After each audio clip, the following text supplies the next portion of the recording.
नमस्कार दोस्तों, आज हम लोग क्लास 10th के भूगोल का चैप्टर नंबर 4 का क्वेश्चन आंसर देखेंगे। तो देखिए क्वेश्चन है 3 का 2। भारतीय कृषि पर वैश्वीकरण के प्रभाव पर टिप्पणी लिखिए।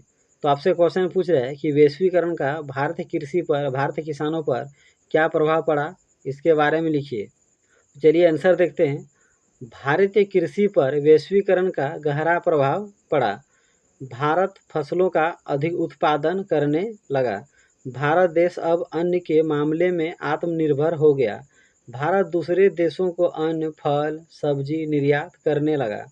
विदेशों में भारत के विभिन्न फसलों की मांग बढ़ने लगी। भारतीय किसानों ने अपनी फसलों की गुणवत्ता बढ़ाने लगे। भारत देश अधिक मुनाफा कमाने लगा।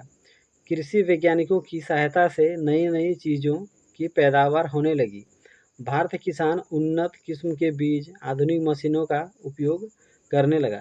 तो भारत कृषि भी वैश्वीकरण के प्रभाव से अछूता नहीं रहा, यानी भारत कृषि पर भी वैश्वीकरण का गहरा प्रभाव पड़ा।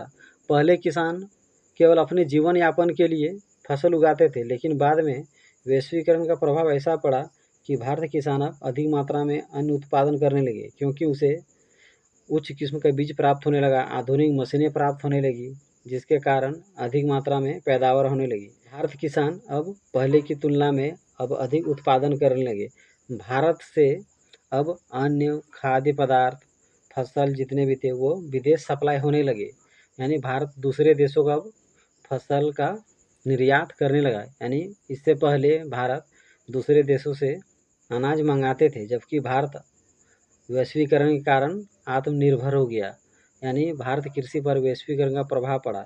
यानी भारत किसान अब नए नए उच्च किस्म का बीज का प्रयोग करने लगे, जो कम बीज में ही अधिक उत्पादन देते थे, जिसके कारण भारतीय किसान भी संपन्न होने लगे।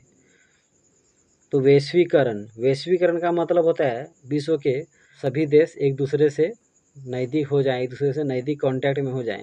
यानी वैश्वीकरण से पहले पूरा दुनिया में एक दूसरे देश से बहुत कम संपर्क में थे, यानी बहुत कम लेन देन होता था। लेकिन वैश्वीकरण कारण का प्रभाव ऐसा पड़ा कि सभी देश दूर होते हुए भी एक दूसरे काफ़ी नज़दीक हैं। आजकल आप जान रहे हैं टेक्नोलॉजी का ज़माना आ गया है। मोबाइल से घर बैठे हम दूर बात कर सकते हैं। कंप्यूटर आ गया, जिसके कारण हम दूर दूर तक संवाद कर सकते हैं। तो इस कारण वैश्वीकरण पूरे विश्व में फैल गया। यानी वैश्वीकरण के कारण हम लोग एक दूसरे के काफ़ी नज़दीक आ गए हैं।